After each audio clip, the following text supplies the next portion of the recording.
Hey y'all, Father Jim Haney from St. Paul's in the Plains.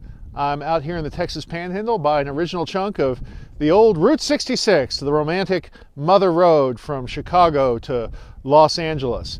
Now it's largely been bypassed by Interstate 55, then Interstate 44, and now Interstate 40 on this stretch. But one of the neat things, I've actually traveled along many chunks of Route 66, probably in every one of the states that Route 66 passed through. There are little historic chunks, and I've been on little chunks in every one of those states. It's a neat thing. When I have the time, I always like to get off the interstate and get on one of these scenic old byways like Route 66 is. There was a wonderful 2006 Disney movie, Disney Pixar movie, Cars.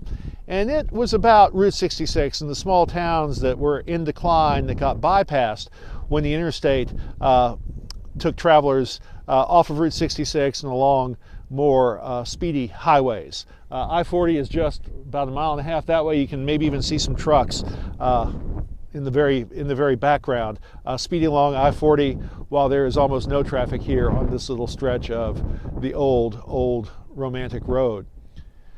One of the themes of Cars is that you miss something when you're on the interstate. Yes, when I want to make time, I'll get on the interstate and go.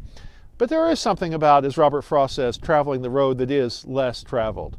Jesus also talks about the narrow road versus the wide road. The wide road is the easy way to destruction sometimes. The narrow road is sometimes the one that we need to be taking. But the other piece that I would suggest to you is that as Christians, we live in a world that is more complex than it used to be. It's a faster paced world. The pace of change is much quicker than it used to be. Really, in a real way, we live on a superhighway world, an interstate world, or if you wish, an information superhighway world. The speed at which things are communicated now, the speed at which life moves, is increasing rapidly. But as Christians, we follow a path that has ancient roots, a path that is almost 2,000 years old, and in its Jewish roots, more than 2,000 years old. We follow the road, the path, the way of Jesus Christ. In fact, the earliest Christians were called the people who followed the way. Before they were Christians, they were followers of the way. And so I would suggest to you that taking the fast way, taking the easy way, is not necessarily the best way.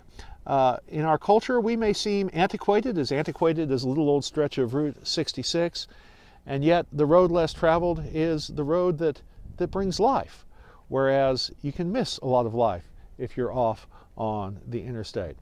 And so I'd leave you with that thought today on this beautiful day in the Texas Panhandle. Have a great day, and God bless.